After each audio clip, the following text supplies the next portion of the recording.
Com toda a família do Cristo Consolador, lá de Pedro II. Muito obrigada. Queria pedir aos meninos que estão aí para trás que vocês podem se sentar. Tem cadeiras vazias aqui na frente. Ó, aqui também tem, entendeu? Para não ficar aí, né, empatando aí a passagem para o banheiro, tá bom? Deixar a passagem para o banheiro livre. Isso. Tem cadeiras aí, tem cadeira aqui na frente. Ricardo, eu vou pedir para você trazer essa transmissão mais para frente, tá bom? Tirar ela daí para não impedir as pessoas de caminhar. Não tem problema. Hoje é aniversário, não tem problema nenhum, tá bom? Tem uma fileira de cadeiras desocupadas aqui. Tudo bem. Vamos nos organizando. Tem cadeira, você aqui na frente. Tem ali na lateral. Mica, se você quiser ir buscar um ventilador lá dentro, colocar nesse corredor, pode ir. Tem um lá dentro da sala de evangelização, vai? Viu? Tem cadeira aqui na frente, Bia. Aí na porta não dá. Tem cadeira ali, ó, na lateral. O pessoal tem que estar você igual eu faço com meus alunos na sala de aula. Bora, sentando. Né? Pronto, gente. É assim mesmo, né? Tem sábado que a gente está aqui, tem 15, 20 pessoas. Hoje tem quase 80, se for contar todo mundo. Então, vamos dar início, né, à nossa festividade de aniversário, 11º aniversário do Centro Espírita Irmã Sheila. E eu estou aqui hoje representando todos os fundadores desta casa. E antes da gente começar, gostaria de fazer um registro que é muito especial, né, do nosso querido Lucimar Oliveira, que foi presidente da nossa federativa na época da fundação do Centro Espírita Irmã Sheila, está aqui conosco, recebeu o convite, hoje atual presidente do Conselho de Administração da Federação Espírita Piauiense, justamente, e da Cruzada dos Militares Espíritas, justamente. Esse homem tem muita obrigação, cuidar com a prestação de conta. Cheio de tarefas. Cheio de tarefas. Sentindo que daqui a pouco você vai fazer uma fala, tá bom? E aí, como é já é de praxe, a gente não costuma fazer isso de maneira muito formal, né? Porque nós estamos entre amigos, isso aqui é uma família. Mas nós temos, e isso não é responsabilidade nossa, né? Isso é responsabilidade da nossa querida irmã Sheila, a gente tem o privilégio, a grata alegria e a satisfação de contar desde o primeiro aniversário, né, com a presença da doutora Cátia Marabuco. Vem cá para todo mundo ver você, que você vai já falar. Olha só, ela está aqui com a missão de fazer todos os aniversários do Centro Espírita Irmã Sheila, ela assinou o contrato. Doutora Cátia Marabuco, né, e Cacilda, ela é falando de Cacilda. E Cacilda, que é a sua companheira, né, de trabalho, de atividade. Doutora Cátia Marabuco, que é professora da Universidade Federal, Cacilda, professora do IFE, minha colega. Mas o que ela é mesmo é uma grande divulgadora do Evangelho de Jesus, né? Presidente da AME, da Associação Médica Espírita, e ela está aqui conosco nessa tarefa desde a fundação. Muito obrigada. Sentem ali que já vou dar a fala para vocês. Deixa eu só falar. Gente, eu quero dizer para vocês que isso aqui não é farda. Foi pura coincidência. Foi coincidência. Eu disse para ela que isso aqui é rapó. Na psicologia é assim, quando você convive muito tempo com uma pessoa, você fica tão parecida com ela, você começa a se vestir do mesmo jeito que ela nem percebe, nem se dá conta, né? A cor, então o nome disso é rapó. Bom, então para a gente começar essa nossa atividade, né? Eu sei que tá meio calor, quem estiver sentado aí pode sentar mais pertinho a Regina até com o braço cruzado de frio ali. A achando é bom, né? Com ar-condicionado.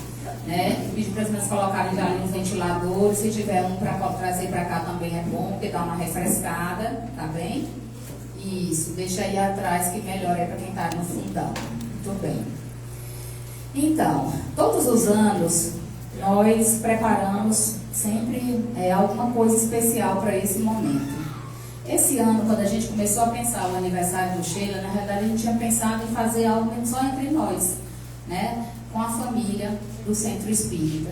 Mas aí a gente pensou, não, mas as pessoas merecem vir comemorar conosco, aquelas que são nossos frequentadores, colaboradores, aqueles que contribuem com esse trabalho, com essa tarefa. E aí, para a gente não se delongar demais, nós pensamos em realizar uma homenagem àqueles trabalhadores póstumos, aqueles que partiram e deixaram nessa casa a sua marca, deixaram aqui a sua contribuição. Aí eu vou pedir para o Anderson, se ele puder, só tocar bem baixinho o violão, não precisa nem ser ligado na caixa de som, para eu não ter que mexer com o som que está aqui no vídeo, porque eu gostaria de começar essa minha fala apresentando para vocês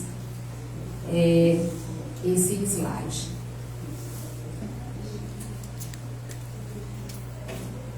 Todos nós sabemos que o Centro Espírita ele não é uma escola de espiritismo, que a gente pode aprender espiritismo em qualquer lugar, basta a gente estudar. O Centro Espírita é uma escola de espíritos. Nós chegamos aqui porque o nosso propósito é a nossa transformação moral, é a nossa mudança na direção do Cristo, que é o nosso guia e modelo. E quando uma casa espírita nasce na Terra, todos nós sabemos pelos relatos de inúmeros espíritos, mas especialmente através de André Luiz, lá na obra Os Mensageiros, quando o Centro Espírita nasce na Terra, ele foi programado, ele foi planejado.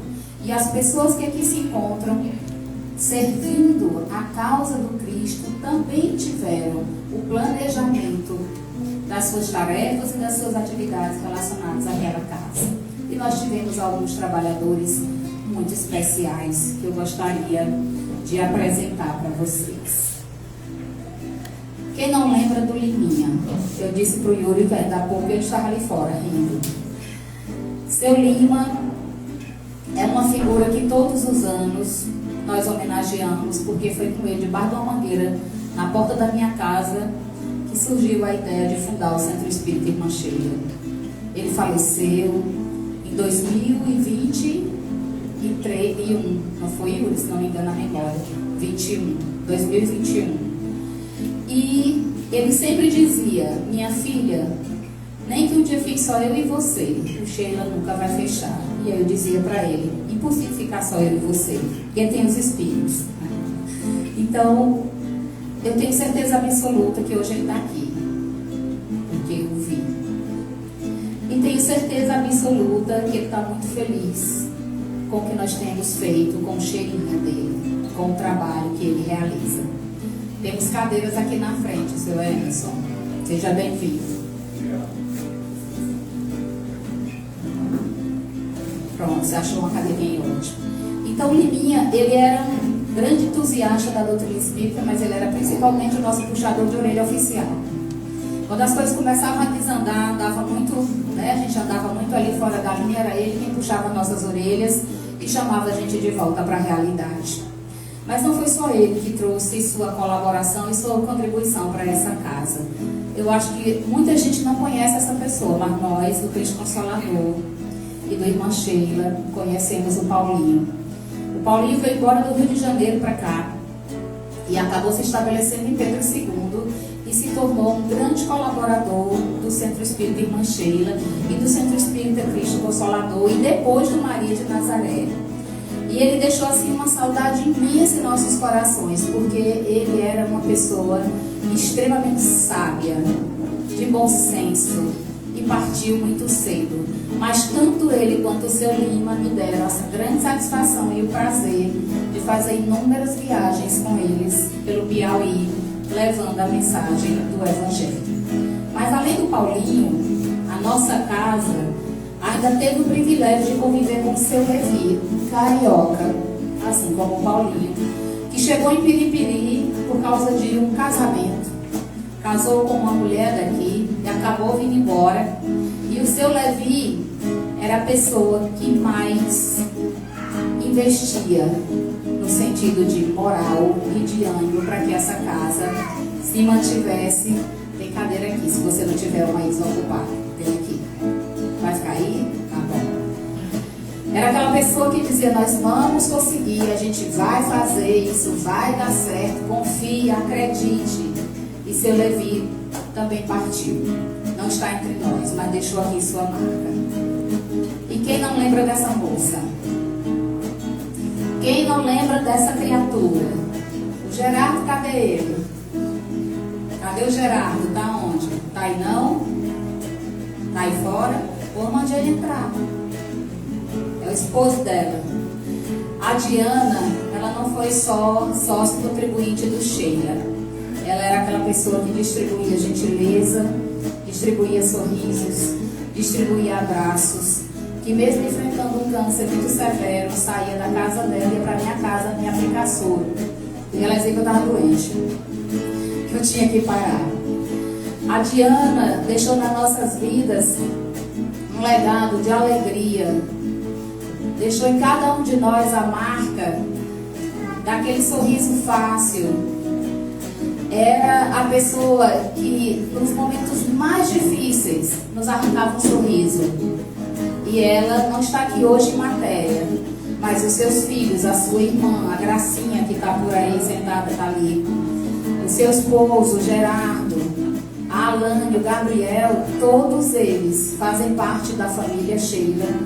E todos eles são para nós um pedacinho do coração da Diana, que está aqui conosco. E essa pessoa, o Afonso, lá da Casa de Jesus, da cidade de Timon. Por que eu coloquei o Afonso aqui? Porque a primeira atividade que nós realizamos no Sheila em 2014 foi ele quem veio realizar com o grupo Arte Cura. E foi ele que, depois de uma palestra lá na Casa de Jesus, em 2013, de saída para Curitiba, porque eu ia morar em Curitiba, ele me chamou depois da palestra e ele disse: você vai, mas você vai ter que voltar, porque tem uma casa espírita esperando para que você, juntamente com seus amigos, fundem Periperi. Eu comecei a rir, eu tive uma crise de riso. E eu disse para ele que ele estava ficando, era doido. Ela falou: você está ficando doido porque eu vou para fazer doutorado, vou ficar 4 anos fora. Ele disse: você vai voltar, porque essa casa espírita, ela precisa nascer. E foi ele quem me deu essa notícia em 2013. O seu Lima, o Paulinho, o seu Levi, a Diana e o Afonso são pessoas que nos ajudaram a fundar o Centro Espírita Irmã Sheila, para que ele pudesse, nesses anos todos, nesses 11 anos, acolher, consolar, instruir e levar paz aos corações que nos cercam.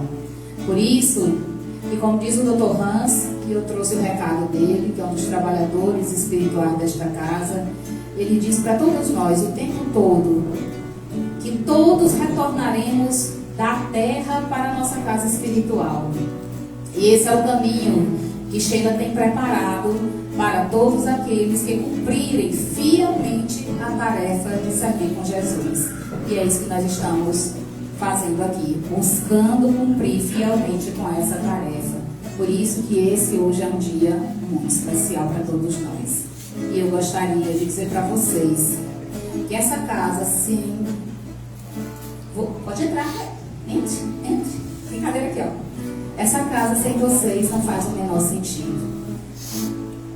Ela existe para nós, para nos burilar, mas ela existe também por cada um de vocês, tá bom?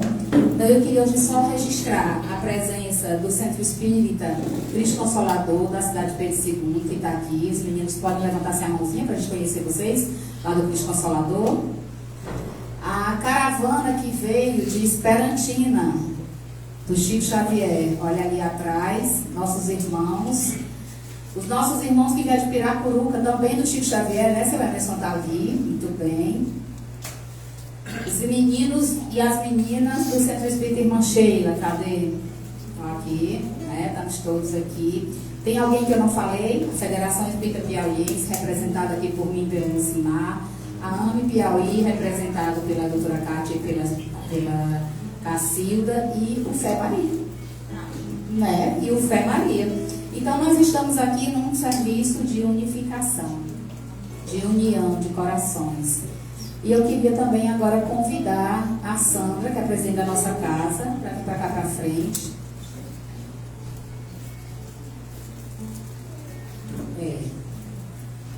Não, eu quero que ela fique ali, senta do lado do Anderson. Você fica lá, Sandra. A Sandra tem o privilégio de estar aniversariando hoje, no dia do aniversário do Sheila. De pé, mulher, aqui, ó, em pé, aqui, isso. E aí eu vou pedir para o Anderson cantar o parabéns aí no violão, entendeu? Para que a gente possa também homenageá-la. Que ela está encerrando o seu mandato agora no final do ano. de presidente, mas não de trabalhadora. Eu queria cantar parabéns para ela, por favor. Vai lá, Anderson, parabéns.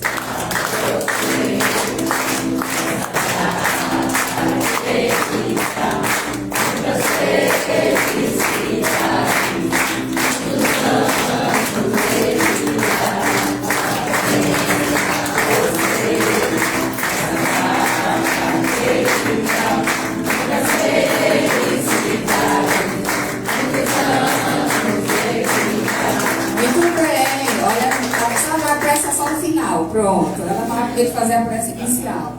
Então, para a gente começar a nossa atividade, gente, eu vou fazer a nossa prece inicial, vou passar a palavra para o Lucimar fazer as suas preces, considerações e logo em seguida para a Cacilda e depois para a doutora Cátia Marapuco nessa sequência, tá bom? Então, vamos aproveitar que o Anderson vai explorar aí mais um pouquinho para a gente fazer a nossa prece. Vamos respirar lento e profundamente, aquietar o nosso coração, levar o nosso pensamento ao alto. Rogar a Jesus e a Maria de Nazaré e a todos os espíritos bondosos e amigos que nos assistem, que possam nesse momento derramar sobre nós as suas bênçãos, a sua luz, a sua paz, o seu amor, a fim de que todos nós envolvidos nesse ambiente de paz possamos, do fundo dos nossos corações, dizer: obrigada, Senhor, pela luz bendita da doutrina espírita, pelo farol do Evangelho de Jesus, pelo guia supremo da humanidade, o Cristo de Deus. Obrigada pela oportunidade de servir, pelo trabalho bendito na seara do Cristo. Muito obrigada. Que tu possa envolver toda essa noite, essa casa, todos os seus frequentadores, trabalhadores, todos aqueles vinculados a essa instituição, na luz bendita da tua paz, que ela se estenda sobre toda essa cidade, mas especialmente sobre todos os espíritos esquecidos, anônimos, aflitos, que vagueiam pelo mundo sem esperança e sem fé. Os nossos irmãos sofredores, que tu nos envolva em paz, em luz e nos permita realizar em clima de muita alegria a atividade desta noite. Que assim seja, graças a Deus. Lucimar, você gostaria de fazer algumas considerações?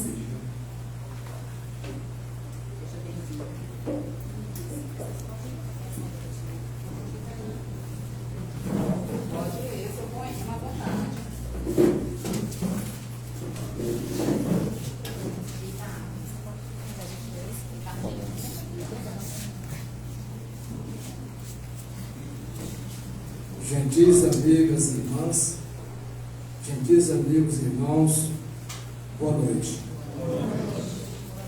Que Jesus Cristo, o celeste benfeitor das nossas almas, nos guarde sua paz. Que chegue nos inspire nessa noite. Acredito que a Adriana já tenha falado como surgiu a casa, né? Então não vamos repetir. Mas eu fiquei honrado com o convite que a Adriana também enviou. E o que dizer dessa noite, já cheia de aroma, rosa de cheira? E tentei, poeticamente, fazer uns versos. Mas a alegria é enorme. Trago um abraço fraternal de Igor Linhares, diretor da nossa FEP. Um abraço fraternal de Eduardo Ganfort, a casa que eu estou há 40 anos lá, Pau de Taço, e a nossa casa mata, que hoje perdeu uma servidora de muito tempo, Ana Francisca Modesta. Então, foi a pessoa que me recebeu de forma acolhedora em 78. Quando eu jovem, cheguei naquela casa mata. Até eu estou por lá. Mas vamos a nossas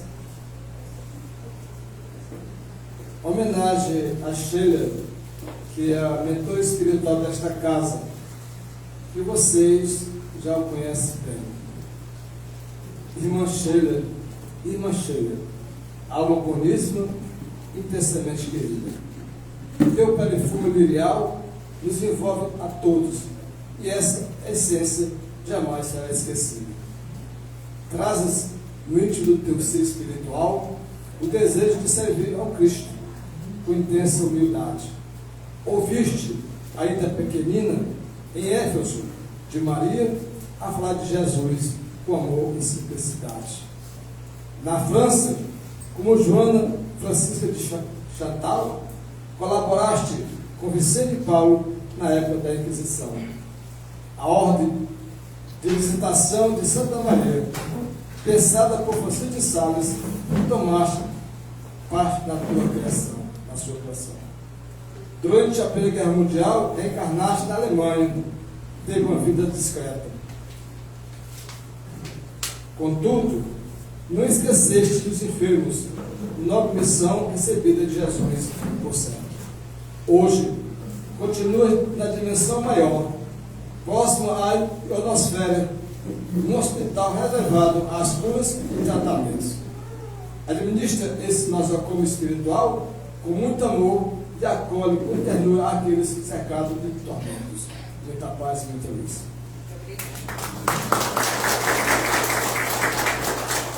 Muito obrigada. Eu vou convidar a Cacilda. Você pode ficar por ali atrás para ficar passando seus slides sem nenhum problema, tá bom?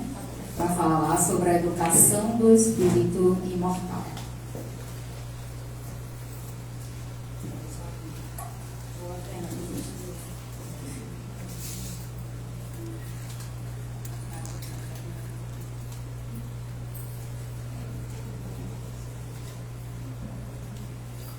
Então, gente, boa noite.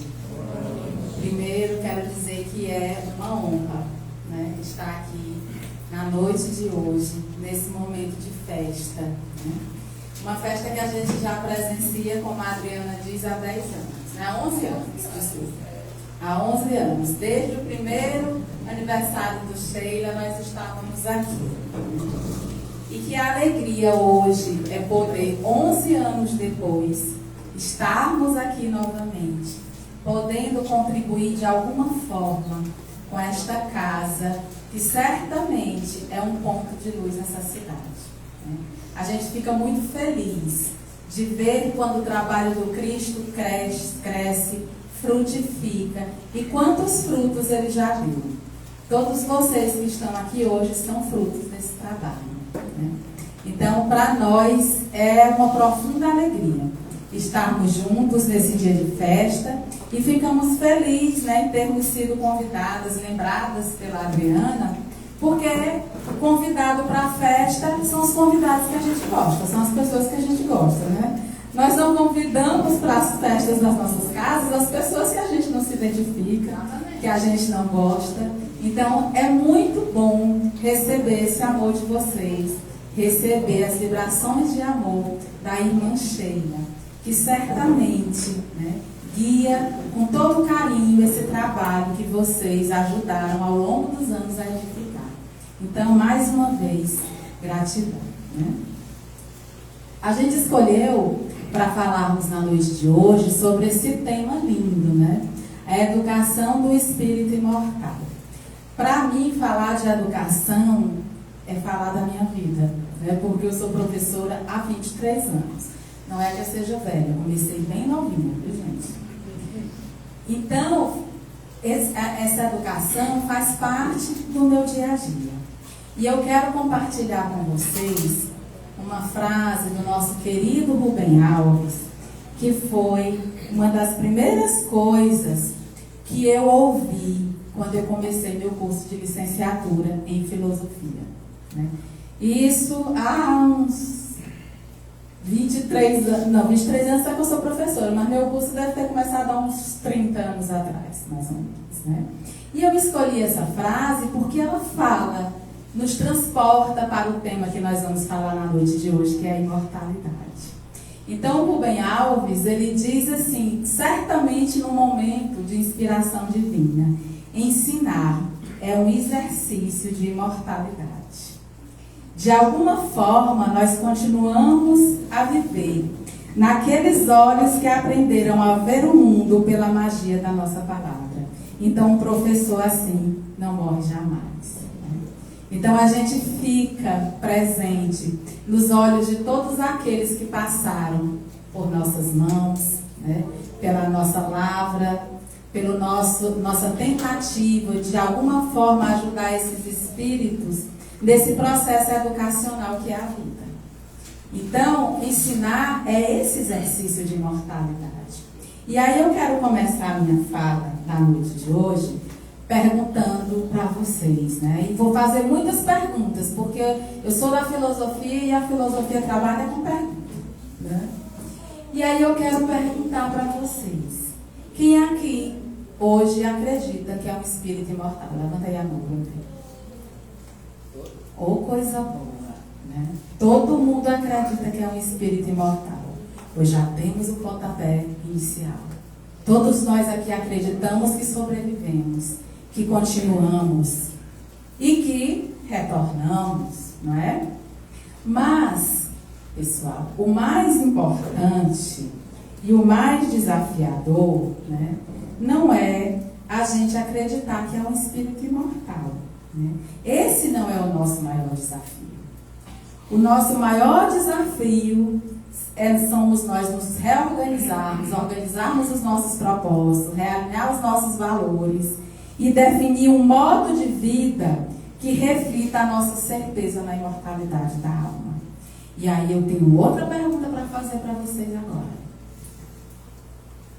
Quem aqui está vivendo como um espírito imortal? Levanta a mão para eu ver. Você? Parabéns. Você também já está vivendo como um espírito imortal? O senhor também? Oh, maravilha! Que coisa boa! O mundo de regeneração já está chegando, não é? Olha só, pessoal, o que Emmanuel vai nos trazer no prefácio do livro Obreiros da Vida Eterna, né? Ele nos diz assim, né?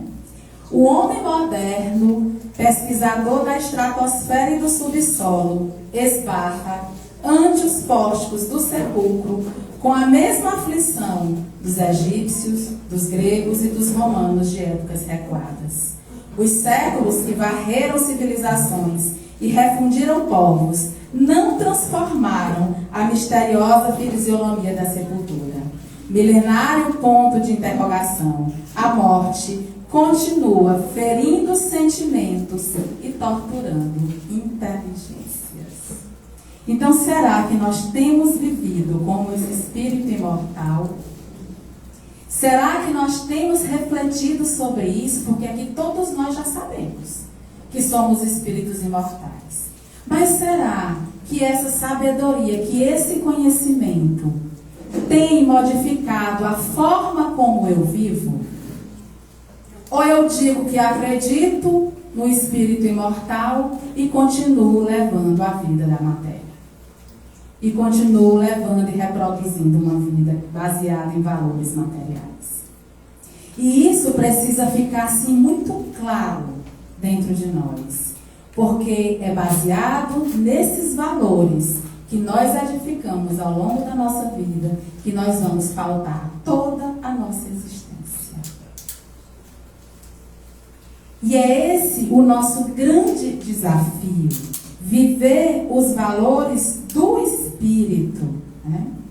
O Emmanuel, cada prefácio desse livro dá um seminário assim de 1 ano, né, para nós estudarmos, né? Emmanuel, ele está aqui nos dizendo uma coisa muito simples, né? Que nós nos desenvolvemos em tecnologia, em intelectualidade, nós já conseguimos sair da Terra, já devassamos as fossas abismais, né? Já tentamos chegar em outros planetas, já descobrimos várias coisas sobre o universo. Mas quando se trata da morte, nós continuamos agindo como essas crianças espirituais. E o pior, pautando a nossa vida como se nós vivêssemos apenas uma vez. Porque a mentalidade é mais ou menos essa. Eu não sei se tem outra vida. Se eu só tenho essa, então eu tenho que aproveitar. E como a gente tem aproveitado? Né? Como a gente tem aproveitado? E o aproveitamento é sempre relacionado aos bens materiais. Quem é que aqui já fez um planejamento da seguinte forma: eu daqui a 5 encarnações, eu quero ter desenvolvido essa virtude. Eu quero estar já pelo menos vislumbrando, nem que seja de longe, um mundo de regeneração. Quais são os planejamentos que a gente costuma fazer? Da nossa vida material. Eu vou estudar porque eu quero passar num concurso tal, né? Eu quero comprar aquela casa, eu quero adquirir aquele carro, né? Eu quero viajar para tal lugar. E a vida do espírito? Nós somos espíritos imortais. Nós estamos vivendo esses valores do espírito? Ou nós temos simplesmente nos aferrado, nos agarrado a esses valores da matéria e vivido eles de forma tão intensa? Então, se eu acredito que eu sou um espírito imortal, eu preciso viver como um espírito imortal que sou. E eu afirmo para vocês, eu repetindo, né, as palavras de Kardec e da codificação, nós somos espíritos imortais. Né? Porque se nós não acreditarmos nisso, né, nós podemos fazer uso daquelas palavras de Paulo, quando ele diz, né, se nós não cremos na ressurreição, comamos e bebamos todos, porque morreremos amanhã. Então é mais ou menos como nós temos vivido, comendo e bebendo e usufruindo de todos os valores do corpo, porque nós morreremos amanhã. Então há uma diferença grande entre acreditarmos que somos espíritos imortais e vivermos como esses espíritos imortais, né? E por que é tão difícil, né, nós vivermos os valores do espírito imortal?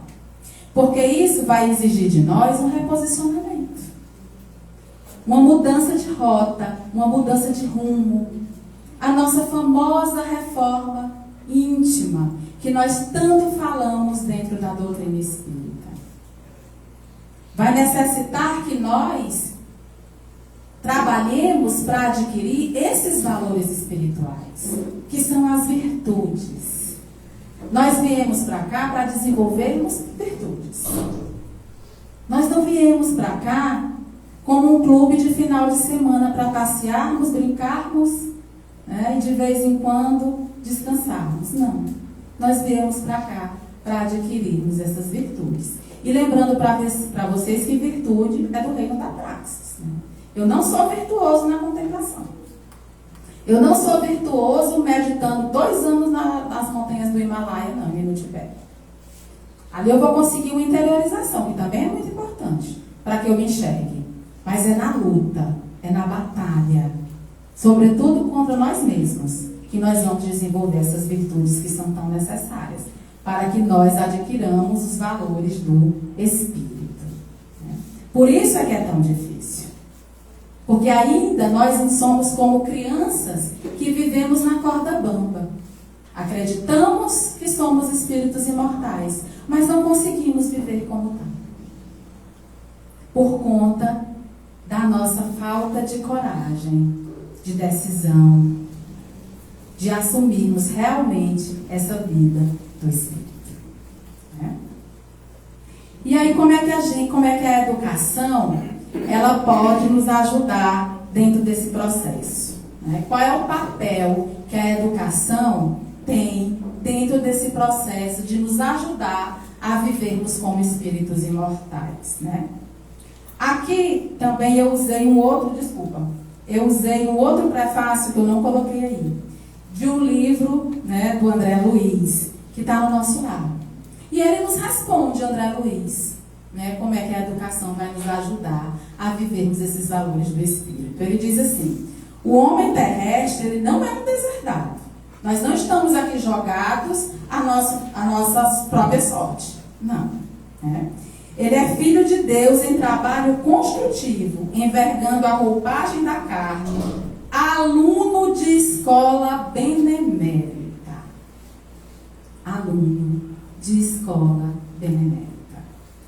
Onde precisa aprender a elevar-se, elevar-se. A luta humana é a sua oportunidade, a sua ferramenta, o seu livro. Então aqui Emmanuel é muito claro, não é? O que foi que nós viemos fazer aqui? Porque para a espiritualidade, a Terra é um hospital escola. Onde cada um de nós aqui, que estamos aqui hoje, encarnados e também os desencarnados, porque ainda estão em processo de educação, porque muitos nem saíram daqui ainda, nem conseguiram sair daqui, né? Nós estamos aqui para nos educarmos, tá? E aqui Emmanuel, quando ele diz que nós fazemos parte de uma escola benemérita, que é a Terra, né? Ele diz que nós estamos matriculados nesse grande hospital escola, que é a Terra, para nos educarmos. E apesar da espiritualidade já ter nos esclarecido, meus irmãos, de que o conhecimento formal, a intelectualidade, ele é muito importante, porque ele vai refinar o nosso espírito, burilar, para que a gente abra os olhos e pense na educação moral, mas é esta última, a educação moral, que alavanca o povo. Porque é ela que vai nos possibilitar desenvolvermos a outra asa, que é a asa do conhecimento, da sabedoria e a asa do amor, como nós aprendemos dentro da doutrina espírita. É a educação moral que vai nos propiciar adquirirmos a virtude do amor. E por quê? Porque o amor, ele é um sentimento muito nobre. Ele é a maior de todas as virtudes. Então, para que ele surja, é preciso que a gente já tenha desenvolvido outras virtudes para que ele se ancore. Como o respeito, como a caridade, como a solidariedade, como a gratidão, como o companheirismo, como o perdão, como a doação, como a entrega, como a bondade. O amor não pode surgir do nada. Ele é um aprimoramento desse ser espiritual, o coroamento desse ser espiritual, que depois de passar por esse longo período de educação aqui na Terra, adquirindo essas virtudes que dão sustentação a ele, ele surge fulguroso para cada um de nós, né? Nós temos a ilusão de que sabemos amar, mas esse amor incondicional nós ainda não adquirimos, porque é fruto de espíritos já elevados, que já desenvolveram todas essas virtudes, né? E aí, ingenuamente, nós podemos nos perguntar assim: e como é, Cacilda, que nós vamos desenvolver esse amor, né, essa outra asa para que possamos voar e tomarmos posse desse espírito imortal que somos, vivendo num mundo aonde a imoralidade reina, aonde o mal ainda se sobrepõe o bem? Às vezes, quando nós olhamos ao nosso redor, nós temos a impressão que nós estamos retrocedendo no quesito moralidade, não é? Mas aí, o nosso querido Kardec, né, na questão 784 do Livro dos Espíritos, ele nos diz assim, ó: e como eu vou conseguir desenvolver esse amor numa terra moralizada, né? E aí ele diz o seguinte, né? Que é um engano nosso, essa ilusão de que nós achamos que estamos vivendo num momento de retrocesso. De jeito nenhum. Ele diz: se observares bem, verás que a sociedade avança, posto que cada geração há ganhos. Mas quando você for ler alguma coisa na obra espírita, preste atenção, porque sempre tem uma vírgula depois. O negócio é a vírgula, né? E aí ele diz assim, ele continua, né? Fique atento, porque vem mais lições, né? Mas, às vezes, é necessário que o mal chegue ao extremo para que os homens sintam necessidade do bem e das reformas. É o que nós estamos vivendo hoje, né? E olha que bênção nós temos acesso a essa informação.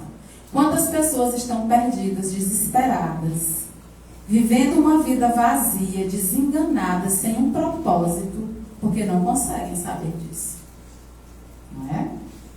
Então é necessário que às vezes o mal chegue ao extremo, para que nós tenhamos necessidade de nos reformarmos, né? E nós estamos vivendo isso hoje, meus amigos. Nós estamos vivendo uma crise, e mais especificamente uma crise moral. Tem um conceito de crise de um filósofo, que eu gosto muito, que é o Gramsci, né, um filósofo italiano, que ele conceitua a crise mais ou menos assim, e que serve bem para isso que nós estamos falando agora. Ele diz que crise, né, é quando o velho insepulcro já não dirige mais os vivos, mas o novo ainda não se explicitou, não se qualificando, portanto, para orientar o presente. Ou seja, ele diz assim, resumindo, quando o modelo que está aí não dá mais conta e nós ainda não temos outro para colocar no lugar dele, nós temos a crise, que é o que nós estamos vivendo hoje, né?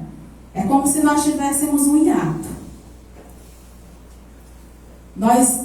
O que tem hoje, os valores de hoje, não dão mais conta, mas nós ainda não conseguimos edificar outros para colocá-los no lugar desses que não estão dando mais conta.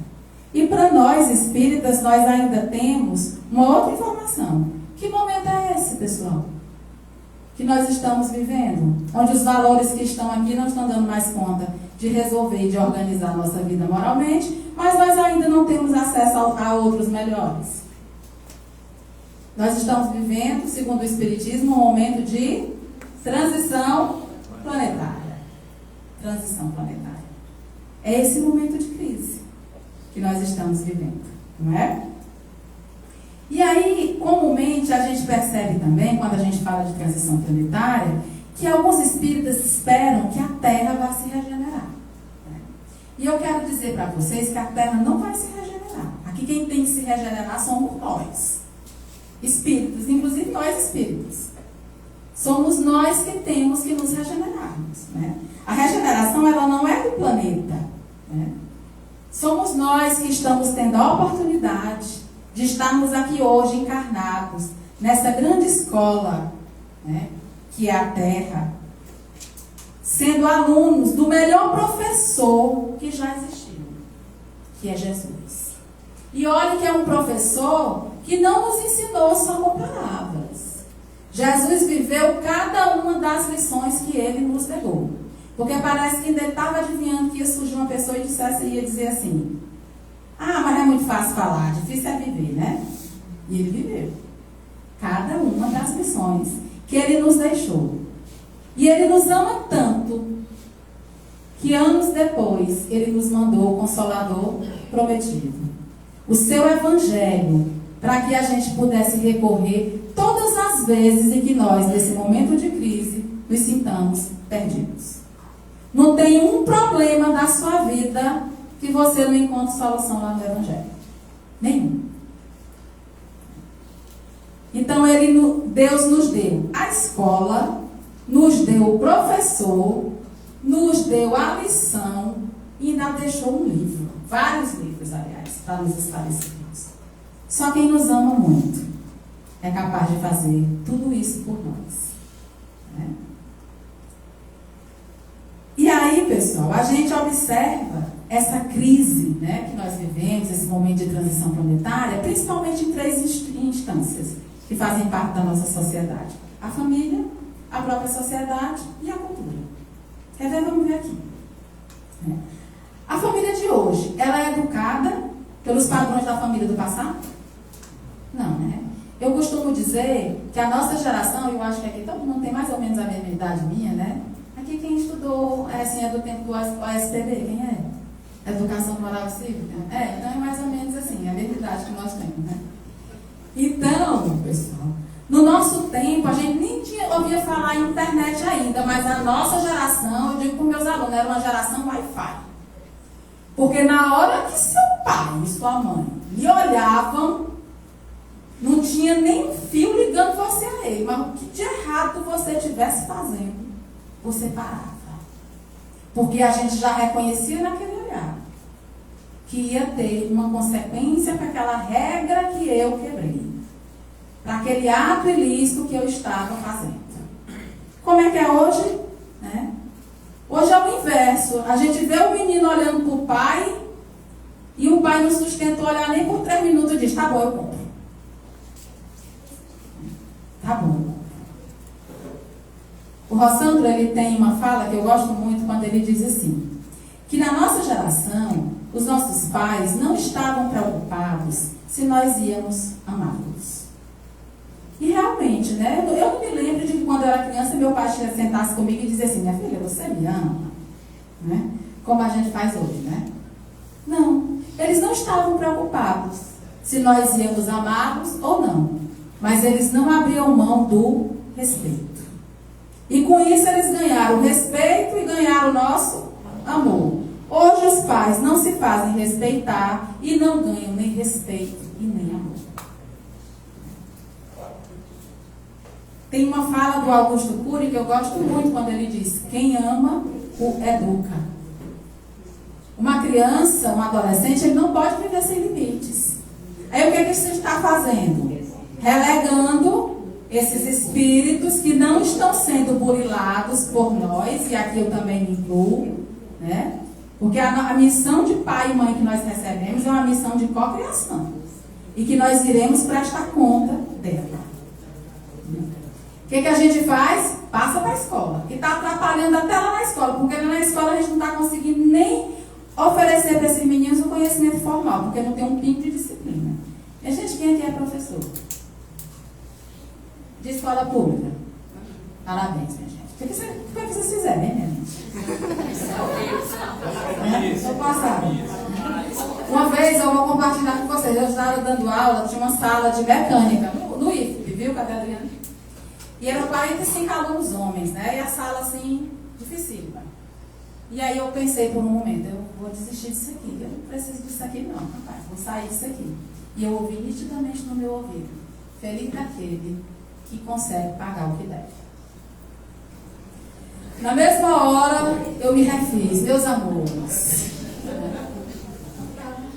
Então é uma oportunidade maravilhosa a que nós temos de reparar.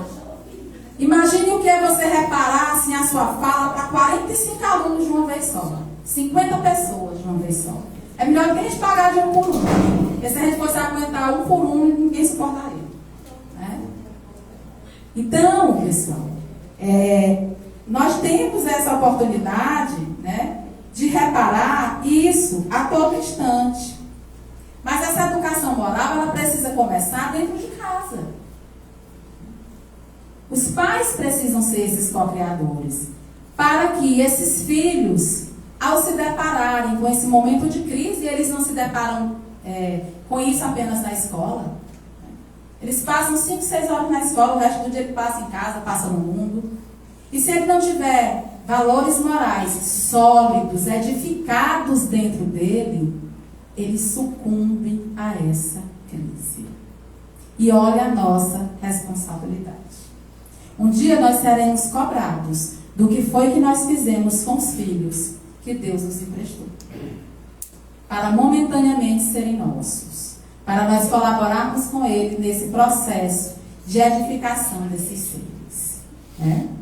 Bom, isso é na família. A gente vê que a família já passa por essa crise também. Se nós olharmos para a sociedade, nós também vamos encontrar vários momentos de crise. Né? Primeiro, porque antigamente as pessoas usavam os pais e os mais velhos como anteparo psicológico para formar sua personalidade. Né? Os homens públicos, eles eram honrados e eles inspiravam. Né? Imaginem só o que era a gente andar nas ruas de Atenas, né? Encontrar com Sócrates, aquele ser iluminado que vivia questionando as pessoas para que elas buscassem as virtudes dentro delas mesmas, esclarecendo que elas pouco sabiam acerca das coisas, que elas se conhecessem. Então eram pessoas que inspiravam, os homens públicos inspiravam. Hoje, se nós olharmos por nossos homens públicos, a gente chora. Né? Dá vontade da gente chorar. Porque eles não inspiram mais. As celebridades podem até ter alguma virtude, algum talento específico, mas moralmente também não inspiram ninguém. Né? Então a sociedade como um todo, ela passa por esse momento de crise também. Se nós olharmos para a nossa própria cultura, nós também vamos ver essa crise reverberando lá. Basta nós olharmos para as músicas, pessoal. Vamos lá, o pessoal de moral e cívica, né? Que é aqui junto comigo, né? Qual era a música lá do nosso tempo? Eu tenho tanto para te falar, mas com palavras não sei dizer como é grande o meu amor por você. Olha que poesia, que lindo, né? Quando a gente vai ali para os anos 80, a gente ouve o Djavan falando, né? O amor é um grande laço, um passo para uma armadilha, um lobo correndo em círculos para alimentar a matilha. Olha que poético, que lindo, né? E aí, nessa mesma década de 80, era também a época daquela música, né?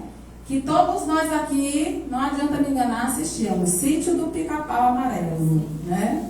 Bananada de marmelada de banana, bananada de goiaba, né? De martelo, marmelo, desculpa. E aí, ao mesmo tempo, ali, poucos anos depois, surge uma música que até hoje eu fico tentando entender a profundidade sem conseguir. Hilari, Hilari, o. Exatamente. É o começo do Pires. E aí depois vieram os Mamonas Assassinas e aí o negócio desandou de vez, né? E se no passado a grande tragédia shakespeariana, minha gente, que todos nós da geração moral e cívica presenciávamos, né? A questão do ser ou não ser, a questão, as pessoas preocupadas em voltarem a se olhar para si mesmas, se conhecerem, né? Hoje a filosofia popular vai dizer que até esse drama da existência humana se reduziu a essa música. Bem, o que eu vou dizer para vocês? Você não vale nada, mas eu gosto de você. E tudo que eu queria era saber por quê. Olha que esvaziamento moral que nós estamos vivendo. No mínimo é sintonia, né? A gente, o Espiritismo até explica. É sintonia, né? Porque se eu sei que o outro não tem valor e eu ainda quero ele para mim, por sintonia eu também devo ter pouco valor. Então a gente vê essa crise estabelecida, pessoal, nas mais diversas esferas da nossa vida. E aí, diante desse cenário, o que é que nos resta? Pedir socorro. O que é que nos resta? Fazermos as nossas escolhas. Fazermos as nossas escolhas. Né? Tomar uma decisão. Nos perguntarmos, né? Para onde é que eu estou indo? Para onde é que minha vida ruma? Né? E Jesus, ele deixa isso muito claro em várias passagens do Evangelho. Escolha seu lado. Quando ele diz assim, que o teu sim seja sim e que o teu não seja não. Ele está dizendo, escolha um lado. Né? Quando ele diz assim também, não seja quente, nem seja frio, né? Porque a água morna a gente vomita. Então ele está dizendo para cada um de nós, decida-se. Né? Porque ele não nos obriga. Ele espera, torce, nos capacita, veio nos ensinar como fazer, mas ele não obriga ninguém a segui-lo. Ele espera que nós o sigamos por vontade própria, porque somos seres livres, dotados de livre-arbítrio. Então, seguir Jesus é uma escolha nossa. É uma escolha que cada um de nós precisa fazer, né? E a melhor escolha é sempre pela moralidade, meus amigos. Sempre, né? Lembre-se, Deus já lhe matriculou na escola, que é a terra, já lhe deu o melhor professor, já nos deu aula prática, nos deu o melhor livro, que é o Evangelho. Então, nós já temos condições de escolher. E o bem é escolha. E o mal também não é. Porque milhares de pessoas, minha gente, apesar de todo o mal, apesar de toda a crise que nós estamos enfrentando, milhares de pessoas todos os dias acordam, se levantam e escolhem fazer o bem. Mesmo o mal estando presente. E mesmo que todo mundo esteja fazendo mal, o mal vai ser sempre mal. E o bem vai ser sempre bem. E a pessoa mais sábia que você pode ter na vida encarnada é sua mãe. Porque ela lhe diz assim, quando a gente quer justificar os nossos erros. Mãe, mas está todo mundo fazendo. O que é que ela lhe diz? Você não é todo mundo. É uma filósofa. Porque um conhecimento desse, do senso comum, mas tem uma profundidade tão grande, está te dizendo. Tu é um espírito com E maiúsculo, único, responsável pela tua edificação. Tu não é todo mundo, tu não é a Adriana, embora tu queira muito ser a Adriana, mas tu não é ela, tu é a Cacilda. Então tu precisa seguir a tua história, não é a vida do outro. E esses espíritos, né, pessoal, tem até aquele, meus alunos dizem assim, costumam dizer assim, né? Professora, a ocasião faz o ladrão. Eu digo, não, a ocasião não faz o ladrão, não, a ocasião revela o ladrão. Antes da ocasião aparecer, a pessoa já tinha escolhido ser ladrão. Então, o bem, ele é escolha. O mal também é escolha. Né? E as pessoas que já conseguem, minimamente, pessoal, entender, né, que a melhor escolha é uma escolha moralizada, ela já começa a vislumbrar os valores do Espírito eterno. Já começa nesses primeiros passos, vivendo a vida do Espírito. É isso que Jesus quis nos ensinar. É para isso que nós estamos aqui hoje encarnados. Para nos educarmos moralmente. Para vencermos as nossas más tendências. Para burilarmos o nosso espírito. Não vou dizer a vocês que é uma coisa fácil. É desafiadora para cada um de nós. Porque o homem velho que ainda existe, que ainda jaz dentro de cada um de nós, a todo instante tenta sair, tenta se manifestar. Mas os espíritos já nos disseram. Como é que a gente reconhece o verdadeiro espírita, que é o verdadeiro homem de bem, que é o verdadeiro cristão? Pelo esforço que ele faz todos os dias de ser uma pessoa melhor. Embora caindo, mas levantando. Porque isso, pessoal, não é esse processo, ele não é fácil. Ele é difícil, é uma luta conosco. O inimigo nunca é o outro. O inimigo está dentro de mim mesmo. Mas esse é o convite, né? É a lição que nós viemos aqui aprender. Dentro da doutrina espírita tem também uma coisa que eu acho interessante. As pessoas costumam dizer assim, mas se eu soubesse qual é a minha missão, eu ia servir muito melhor. Aí vão para o centro espírita fazer consulta com a espiritualidade, que tem tanta coisa para resolver, para ajudar, querem saber qual é a sua missão. E aí eu vou dar quem faz atendimento fraterno aqui. Quando a pessoa chegar para vocês, dizendo, perguntando qual é a missão dela, diga, é servir, gente. Nós estamos aqui para servir. Essa é a nossa missão aqui. E eu não preciso ser a presidente da casa espírita, eu não preciso ser a palestrante. Qualquer lugar aqui dentro desse centro espírita é um lugar de serviço. E você pode servir a Deus também em qualquer lugar, não precisa ser só no centro espírita, não. Porque é através desse serviço, de trabalho, de doação ao próximo, que nós vamos nos burilando, que nós vamos angariando cada vez mais essas virtudes, para que a gente possa adquirir lá aquela outra asa que eu falei no início. É no trabalho. E esse trabalho é de serviço. Quem ainda não se convenceu disso, se convença. Porque aqui, cada um de nós só vai conseguir se burilar, se trabalhar para Jesus.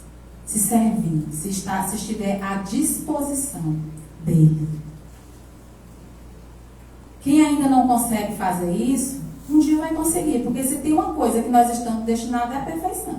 Agora a gente pode atrasar esse processo, através da nossa inferioridade, dos nossos melindres, né?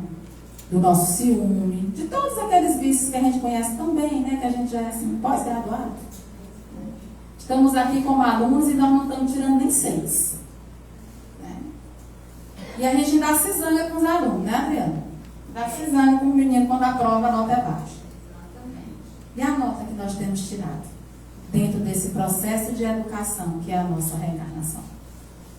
Será que a gente vai conseguir sair daqui pelo menos na média? Ou a gente vai repetir de ano? Né? Porque cada encarnação é como se fosse uma série. Ou a gente passa, ou a gente fica com o pessoal do Vale a Pena Ver de novo. Né? Que eu digo com meus alunos. Né? Fica reprovado. Então, essa, pessoal, é a proposta, né, que nós temos, que Deus nos dá, que Jesus nos oferta, quando nós formos reencarnar aqui na Terra. Que nós nos educássemos. E a gente precisa olhar bem para dentro de nós, né? Ver o que precisa ser modificado, ver as sombras que nós ainda temos. E eu ainda vou dizer para vocês, diagnóstico ele não é cura. Ele é o primeiro passo para a cura.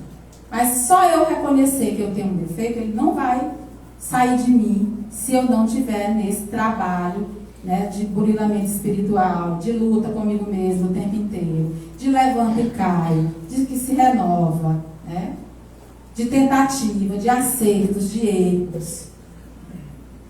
Então, eu preciso, pessoal, dentro desse processo também, me acolher, né, me amar, me acolher como eu sou. Eu preciso, dentro desse processo de educação, de mim mesmo, eu preciso me aceitar como sou, para que eu possa conseguir aceitar o outro como ele é também. Para que eu possa ser essa mola propulsora de educação na vida dele também. E aí dentro, pessoal, dentro da educação e dentro da doutrina espírita, existe uma grande falácia, né? Existe uma grande mentira, que diz assim, que a gente só se educa através, a melhor forma de educar é o exemplo. E é mentira. Vocês sabem disso? Não é a melhor forma de nós nos educarmos. É a única forma de nós educarmos aqueles a quem amamos. Os nossos alunos, os nossos filhos, os nossos amigos, a nossa família. As pessoas não observam o que você diz. Aquela historinha lá do nosso tempo da educação moral e cívica, que o nosso pai dizia assim, faça o que faço. Não, faça o que eu digo, mas não faça o que eu faço. Não funciona mais. Lembre-se, nós estamos vivendo um momento de crise. Isso aí não funciona mais. Os nossos filhos, os nossos alunos, os nossos amigos, as pessoas não olham, não observam o que nós dizemos. Eles observam o que nós fazemos. As nossas atitudes. Não adianta eu dizer para o meu filho, não beba, se esse menino chega em casa todo dia e me encontra embriagado. Não adianta eu dizer para o aluno lá na sala de aula, rapaz, tu não pode usar esse celular. Lei federal agora. Ele diz, tu, professora, está bem usando o telefone celular. Né? E vejam como Deus é maravilhoso. Porque se nós não conseguimos fazer isso por nós mesmos, Ele nos deu filhos. Para que esse amor fosse capaz, que eu me modificasse e servisse de exemplo para aquele a quem eu amo. Olha como o amor transforma. Eu não consegui vencer o vício do egoísmo em mim. Mas hoje eu consigo ser menos egoísta para mostrar para o meu filho que ele não deve ser egoísta. Porque a gente só educa através do exemplo. Não tem outro jeito. Aquela velha frase de antigamente, nossa, não funciona mais. Né? E agir com Jesus, pessoal, é simples. Ele é o nosso modelo e guia. Se ele não tivesse deixado, os apóstolos não tivessem escrito um livro sobre ele, se nós não tivéssemos recebido, né, as obras da codificação, bastava nós olharmos para o exemplo de Jesus, que é nosso modelo e guia. E agir com Jesus é simples demais. Para mim, a melhor forma e a melhor explicação de como Jesus quer que nós sejamos, está lá naquela música do Padre Zezinho, que diz assim, né? Um dia uma criança me parou, olhou-me nos meus olhos a sorrir, porque ela tinha uma caneta e um papel na sua mão, e uma tarefa escolar para ela cumprir. E ela me perguntou, no meio de um sorriso, o que é preciso para ser feliz? O que foi que ele respondeu? Amar como Jesus. Amar como Jesus amou, sonhar como Jesus sonhou, Pensar como Jesus pensou, viver como Jesus viveu, sentir o que Jesus sentia, sorrir como Jesus sorria. E ao chegar ao fim do dia, eu sei que eu dormiria muito mais feliz. Essa é a proposta, minha gente, de educação moral dos nossos espíritos, e que eu desejo muito que cada um de nós saia vencedor dessa reencarnação, mais perto de viver esses valores do espírito, porque são eles as verdadeiras lições e as verdadeiras virtudes que nós viemos angariar aqui. E agora eu vou passar a palavra para a doutora Cátia, que ela vai continuar a nossa fala.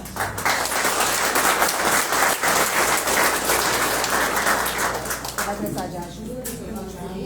Não, tá lá? Preciso mostrar o último slide para vocês. Deixa eu ajudar você.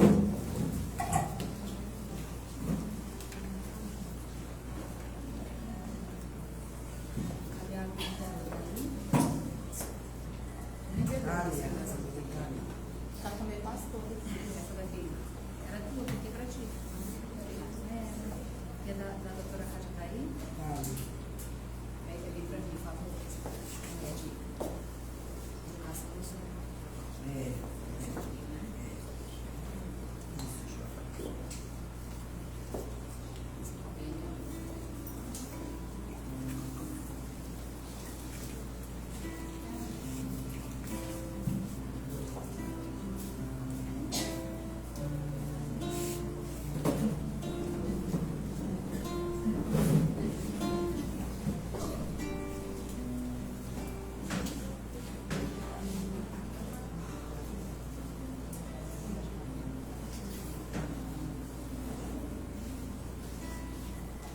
Boa noite, meus amigos.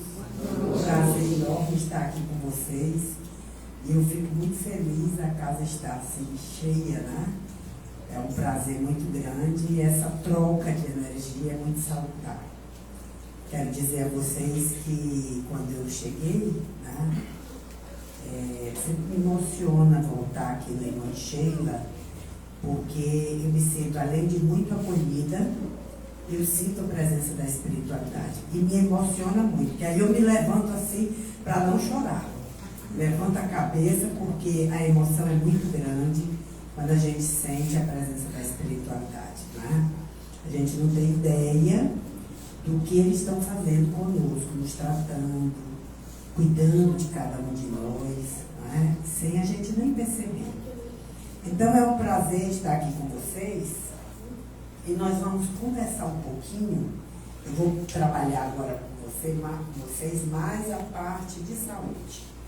Então, a educação do ser imortal, a trajetória do espírito, nós vamos começar a ver que a humanidade cósmica, há muitos anos que o homem sabe que nós não estamos sozinhos no espaço sideral, no universo, né? Especialmente agora que nós temos o grande telescópio James Webb, que nos traz fotos belíssimas de galáxias distantes. E uma foto que me impressionou muito do Weber, é uma foto que mostra milhares de galáxias. E quando eu vi essa foto, me lembrei do livro Evolução em Dois Mundos, quando André Luiz nos traz as galáxias passando.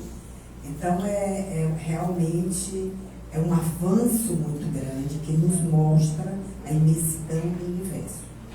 Então, o cosmos está povoado de humanidades. Vejam que o Livro dos Espíritos nos mostra isso na questão 55 a 58, a pluralidade dos mundos, não é? E na questão 55 ele diz: o homem terreno está bem longe de ser o primeiro em inteligência, bondade e perfeição. Isso naquela época, no século XIX, Kardec já nos trouxe isso, vislumbrando os mundos superiores, onde a felicidade é a tônica. Então, no item 176, ele diz: todos os mundos são solidários. Nós estamos passando por um momento difícil, como a Cacilda nos falou, lembrando que nós estamos passando por um período de transição, onde nos preocupa muito, será que Deus esqueceu de nós? Mas o mundo inteiro presta atenção em todos os povos, como lá fora também outros mundos prestam atenção a nós. Há alguns anos atrás, 2011, me impressionou muito uma vez eu pegando um táxi na Espanha, em Madrid, e o taxista disse assim, perguntando sobre a geopolítica do Brasil. Taxista. E aí ele disse assim, nós estamos atentos, nós estamos prestando atenção ao Brasil. Porque à medida que a população miúde pobre melhora, isso faz parte de um crescimento da nação e crescimento do mundo como um todo. Então, da mesma forma, os mundos felizes se preocupam conosco e estão monitorando a situação da Terra. Não está fora de controle. Nós estamos sendo acompanhados. Então, essas migrações de povos que já são mais adiantados, espíritos felizes, elas constantemente estão acontecendo.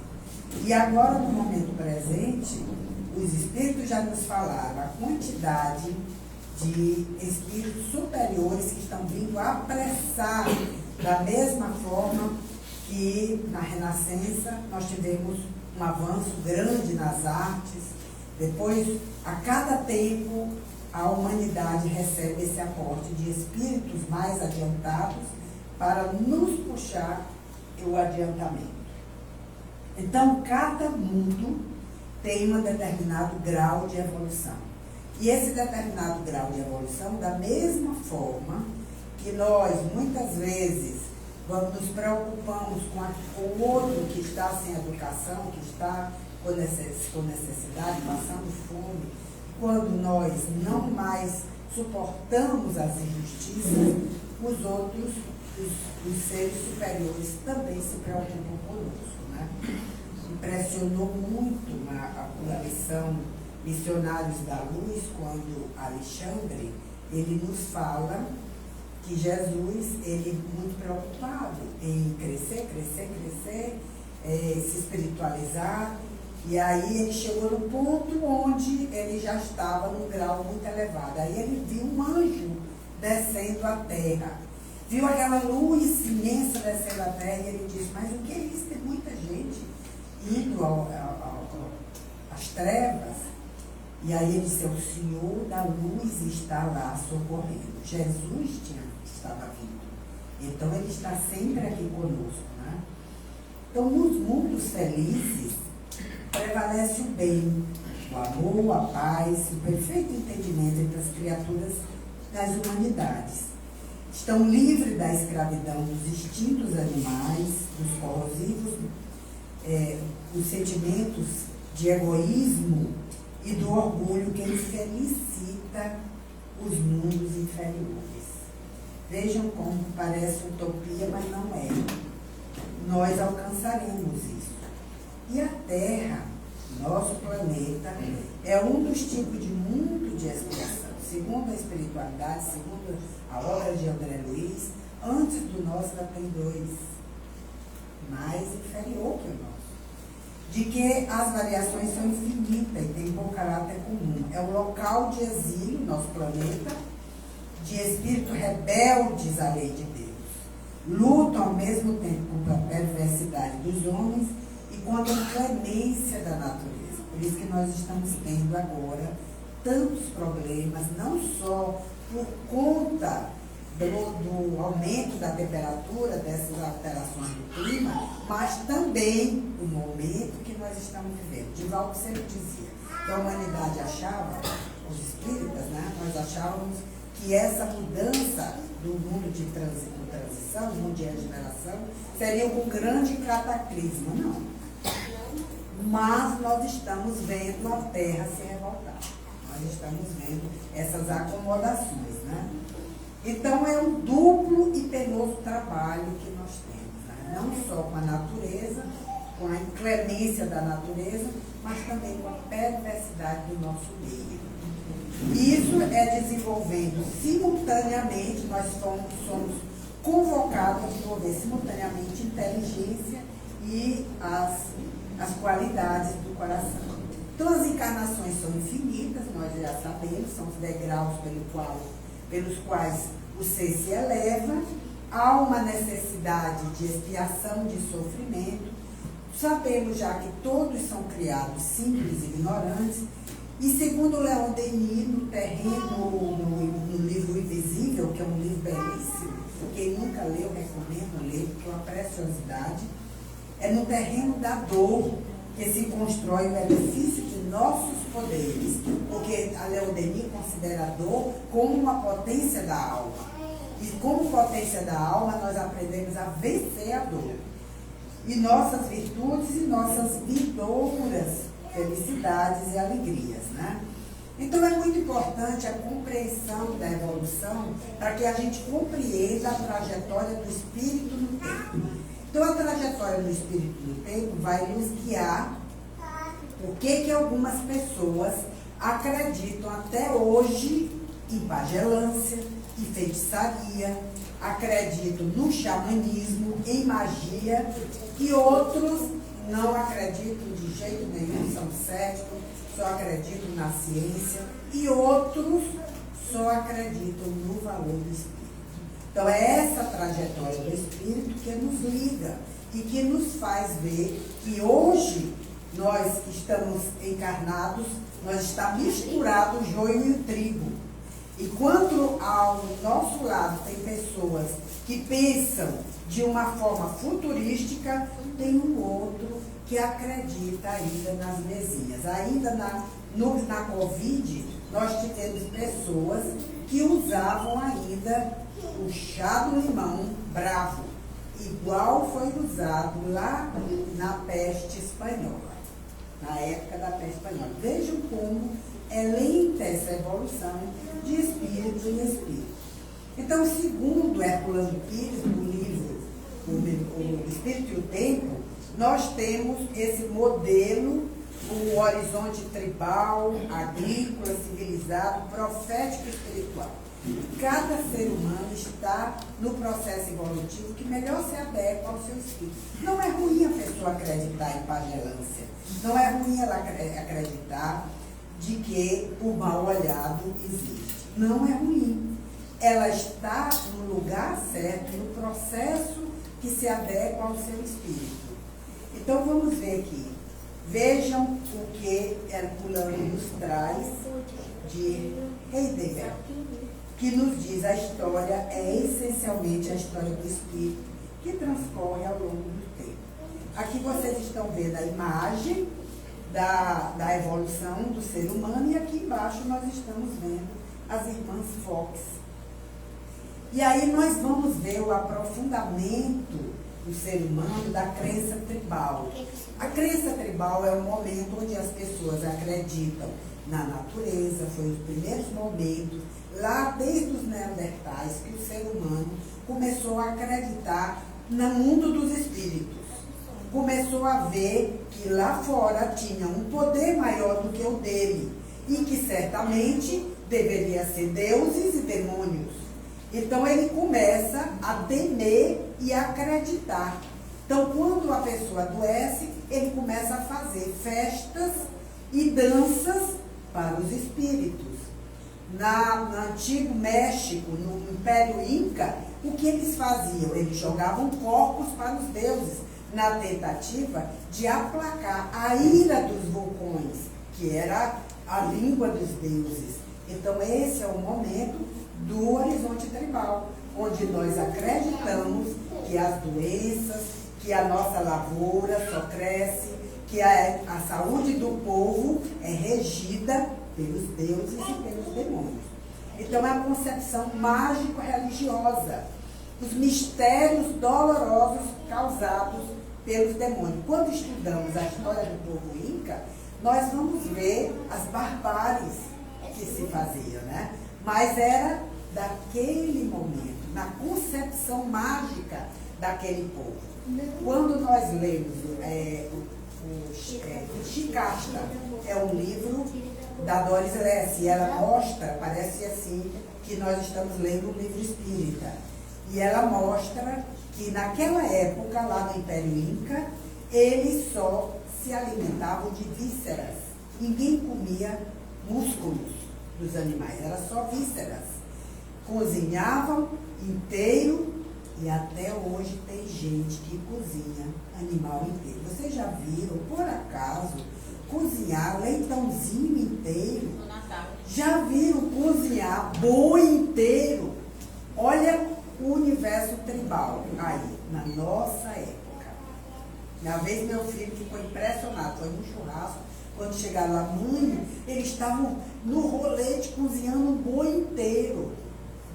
Olha como nós estamos ainda, e como a população, não é? Ela vive, hoje temos pessoas que não comem carne, que não suportam carne. Tem pessoas que só comem coisa viva, só verduras, frutas, não é? E tem pessoas que não vivem sem carne. Não é? Então é uma evolução lenta que a pessoa vai passando até que o organismo dela vá se preparando. Porque um ser de uma dimensão mais elevada, da quinta dimensão, não tem os mesmos componentes que o nosso corpo, denso, pesado, que nos arrastamos na terra. Ele é suave, leve. E aqui também, encarnado, nós já temos pessoas assim, não é? Pessoas que são leves. Há alguns anos atrás, tinham pessoas que foram até a mídia dizer que viviam do sol, viviam de luz. São pessoas que não é o comum, mas tem esse tipo de pessoa no nosso planeta, antecipando uma mudança da nossa Constituição, que os próprios livros dos Espíritas, Emmanuel, André Luiz, ainda nos fala que ainda precisamos da carne, porque o nosso corpo, nesse planeta, ainda precisa dessa densidade. Mas, apesar de tudo, ainda nesse planeta, já temos pessoas que já não gostam mais. Criança que nasce, que na hora que experimenta a carne, cospe. Vocês já viram isso, né? E imaginem que as doenças são diferentes, né? De acordo com a constituição de cada pessoa, o corpo vibra em a vibração é diferente. As moléculas daquela pessoa é diferente. Adiantando, Kardec, lá na Revista Espírita, nos diz que há pessoas que só necessitam de uma troca energética de moléculas. Outros necessitam da medicação física. Outros necessitam do corte, da cirurgia. Então, nesse momento aqui, eles mesclavam magia e o ato de curar, e tínhamos superstição. Até hoje temos superstição no nosso mundo. Tem pessoas, eu tenho uma pessoa conhecida que foi para a Alemanha e levou um patuá. Um patuá, vocês sabem o que é, né? É uma espécie de proteção que eles usam. E o guarda dizia, o que é isso? É um patuá. Mas eu preciso ver o que tem dentro. Mas não pode, porque o patuá não pode abrir. Vejam vocês como a pessoa, a crença da pessoa é uma superstição. Porque ela acha que se não usar o patuá não vai se proteger. Quem é aqui, senhores, que vai assistir o jogo do seu time preferido com a mesma camisa? Tem homem que nem lava a camisa, porque ele acha que se não for com aquela camisa o time não ganha. É crença, é superstição, não é, da pessoa. Mas nós vamos adiante e nós vamos ver, vejam, essa força misteriosa que é utilizada, e é uma coisa interessante que eu quero chamar a atenção, que vejam, nesse momento do xamanismo, da pagelância, dos caciques, dos feiticeiros, eles usavam o mundo mágico, mas era o mundo espiritual. Eles achavam que o espírito mal tinha entrado no corpo e precisava ser retirado. O mundo invisível influenciando o mundo visível, influenciando a matéria. E nós vamos observar que vamos caminhando para chegar no momento em que a ciência separou totalmente. Não acreditava nisso. Até que hoje nós estamos começando a ver que a espiritualidade está voltando. Não é? Muito bem. Então vejam. Aí nós vamos ver no Antigo Egito. No Egito também eram ideias mágicas misturadas com arte de curar. Porque os sacerdotes tinham domínio. Para ser médico, tinha também que ser sacerdote. E aí é onde a gente começa a ver o sacerdócio da arte de curar. No Antigo Egito, nós temos papiros que demonstram que naquele momento eles já se utilizavam de manuais de cura e manuais para cirurgias. Na Índia, eles achavam que os deuses castigavam os pecadores, enviando enfermidades. Olha o mundo mágico, o mundo espiritual, punindo aqueles que transgrediam as leis. Não só na Índia, mas entre os hebreus, todo o povo naquele momento, eles achavam isso, que os deuses castigavam enviando enfermidade e permitindo a livre ação dos demônios, das doenças. Então, nós temos também grandes sábios que encarnaram nesta época. Ontem mesmo eu estava falando com meus alunos que um grande médico, Susruta, que é esse nome aqui, 500 a 400 anos antes de Cristo, veja a misericórdia de Deus, envia esse ser para ajudar esse povo, ajudar a Índia. Hoje nós temos uma série de instrumentos médicos que esse médico desenvolveu naquela época. Um verdadeiro sacerdote da arte de curar. Na Índia, naquela época, se punia os que roubavam com amputação de nariz.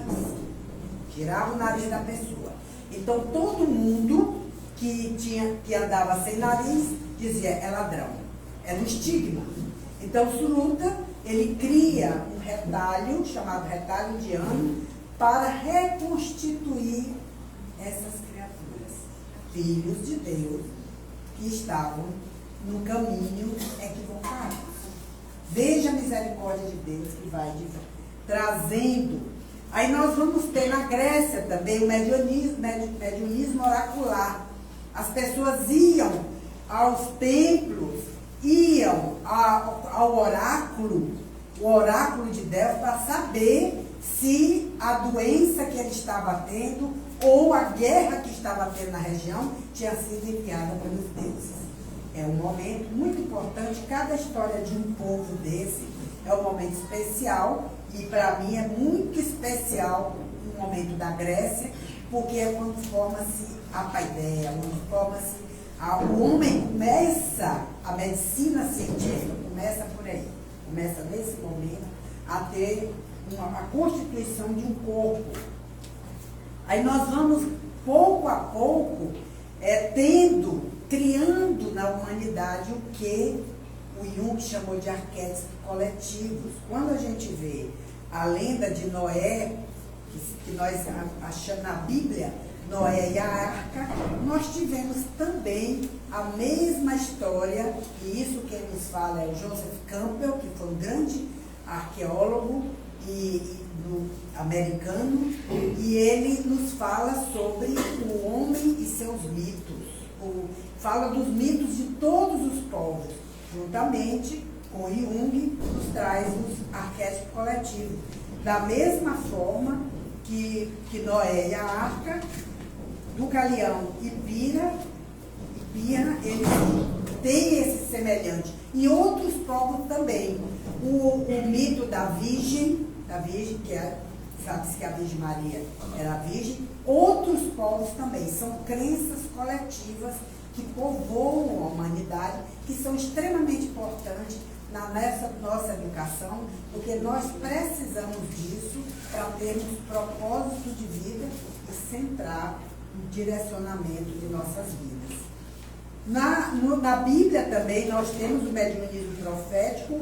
Moisés foi muito importante quando ele proibiu que as pessoas comessem carne. Até hoje os hebreus fazem isso. Carne de animais de pata fendida, não é? Por quê? Porque o porco, vocês sabem que o porco traz uma verme que é provocada quando a pessoa se alimenta de carne que não está bem cozida. Nós temos tanto da carne do porco como da carne do boi. A tenha sole e a tenha saginata, que é um bicho enorme, não é? E provoca confusão cerebral porque o seu verme vai para a cabeça. Então, quando Moisés fez isso, proibir alguns tipos de alimento era uma forma de higiene coletiva. Vejam como é um processo de educação da humanidade, porque nós precisamos do nosso corpo, que é morada eterna do nosso espírito eterno, cuidar dele para que vivamos longo tempo que Deus nos deu sobre a terra. Muito bem. Aí nós vamos entrar no horizonte espiritual, que é a mediunidade positiva, porque a mediunidade sempre existiu na Terra. Mas nós vamos pouco a pouco, e é com Jesus que ele nos traz um novo conhecimento. A humanidade começa a amadurecer e começa a entender que sentimentos, já com Jesus, adoecem. Como a Cacilda falou sobre as escolhas, né? E aí ele começa a ensinar uma nova forma de medicina, Jesus, que é o pai da medicina espiritual. A natureza espiritual de Deus, o pai de amor, e a natureza espiritual do homem. Ele começa a ensinar. E a soberania da consciência, pureza de coração, a liberdade antidogmas e a oração consciente. O quanto é importante a oração. E hoje, cada vez mais, nós sabemos que precisamos estar conectados com o Pai, conectados com o mundo espiritual superior, porque somos espírito e matéria. Se nós cuidarmos apenas do nosso corpo físico, fazendo os exames de check-up, alimentação saudável, exercício, e não fizermos a higiene do espírito, continuaremos adoecendo. Precisamos da oração, que é o verdadeiro remédio para nossas almas. Precisamos de pensamentos saudáveis, da caridade. Precisamos trabalhar o nosso lado espiritual.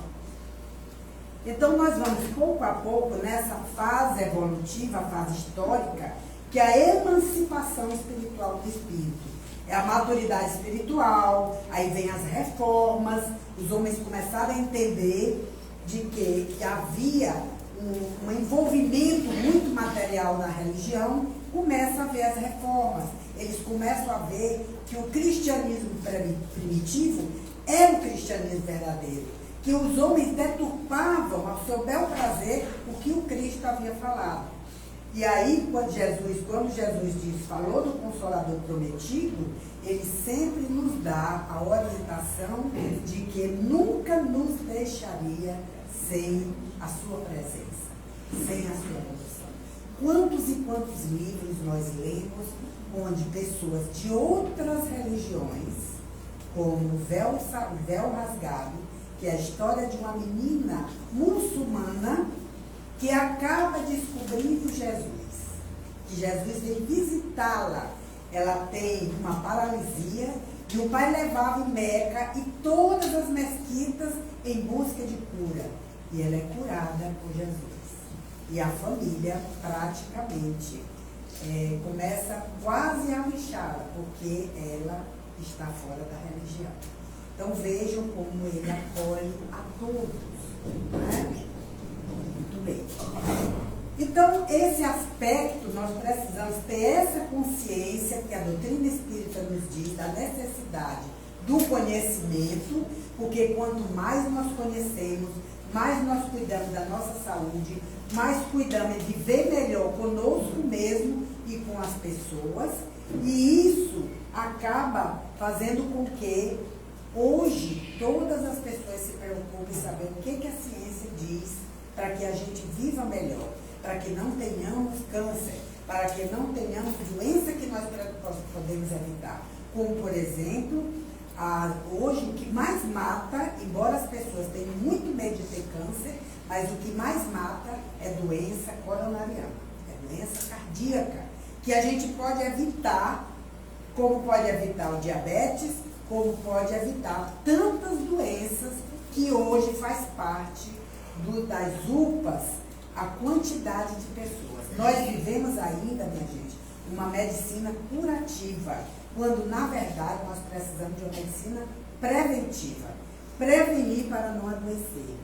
O Livro dos Espíritos nos traz ciência, filosofia, religião, nos mostra que a saúde moral, ela preside a saúde do corpo e da alma. Para que nós tenhamos saúde do corpo físico, nós precisamos ter saúde moral. Todas as vezes que nós saímos da linha, saímos das regras da moralidade e das leis eternas, nós adoecemos. E a doença vem para que a gente volte novamente para a harmonização. A doutrina espírita, ela nos traz um conhecimento que ampliou, porque à medida que nós vamos evoluindo, na medida que o homem vai amadurecendo na Terra, vai ampliando o seu conceito de saúde e a explicação por que adoecemos. Então, a doutrina espírita nos mostra a etiologia das doenças perduráveis, como o câncer, por exemplo, como doenças que a pessoa nasce normal e de repente pega uma virose e tem uma paralisia. Ou então uma pessoa que com 50 anos está demente, está com Alzheimer. Então são doenças perduráveis, têm causas profundas no corpo espiritual, na profundidade do corpo sutil do espírito. Então os remorsos, eles fazem distonias diversas, desarticulam a energia do corpo espiritual, e quando nós temos verdadeiras pontes, verdadeiros portais entre o corpo físico e o corpo perispiritual, nós adoecemos do corpo físico porque o corpo espiritual está doente. Então, não adianta, por isso que Jesus dizia, vai e não peques mais, porque o médico lhe cura com remédio, cura aquela gripe que você tem, mas aí você chega em casa e começa a gritar com as pessoas, a ofender as pessoas, adoece de novo, não é? Então é necessário esse conhecimento, né? A mente, nós temos dentro do nosso ser uma usina dentro das células, uma usina de energia que são as mitocôndrias, na intimidade das nossas células, que se ligam diretamente com os chakras superiores, na condução do nosso corpo. É por isso que os espíritos nos dizem que o espírito é o comandante do corpo. Se o comandante enfraquece, o corpo vai enfraquecer. Então, Emmanuel nos trouxe que saúde é perfeita harmonia da alma. Vejam que definição mais poderosa, simples e clara. Saúde é a perfeita harmonia da alma e não a ausência de doenças. A doutrina espírita nos mostra a contribuição das moléstias e deficiência com esse levantado do véu sobre as vidas passadas, que o corpo doente é um panorama interior do espírito enfermo, quem está doente é o espírito, e que as patogenias é um conjunto de inferioridade do aparelho psíquico, mostrando que quase todas as patologias do homem tem um componente psíquico, tem um componente do espírito. Do mundo de regeneração, que é o mundo que nós almejamos, embora não tenhamos ainda condição, é o mundo onde o amor está gravado em todas as frontes. No nosso mundo, ainda temos o quê? O egoísmo, que é incompatível com a justiça, amor e caridade. Aonde é que está no Livro dos Espíritos? Justiça, amor e caridade. Lá no final das leis morais. Mostrando quanto nós precisamos trabalhar por isso, que ainda não temos essa sensibilidade. A prática da caridade que as nossas casas espíritas advogam e nos ajudam a enveredar por esse caminho luminoso, ela é necessária para o aprendizado do altruísmo, que é contrário ao egoísmo. O treinamento moral das criaturas em expiação de provas e em vistas ao mundo de regeneração. Que embora não estejamos ainda candidatos, mas todos nós estaremos no mundo de regeneração. Porque é a nossa trajetória. Nossa trajetória é rumo à perfeição. Caridade e humildade. E a caridade, único antídoto do egoísmo. E nos fala Paulo desse livro belíssimo que Renato Russo cantou. Não é? Ainda que eu falasse a língua dos homens e dos anjos e não tivesse amor, com a caridade, eu nada seria. Porque o amor é sofredor, é benigno. O amor não é invejoso. O amor não se vangloria, não se ensoberbece. Não se importa inconvenientemente, não busca seus próprios interesses, não se irrita e não suspeita o mal.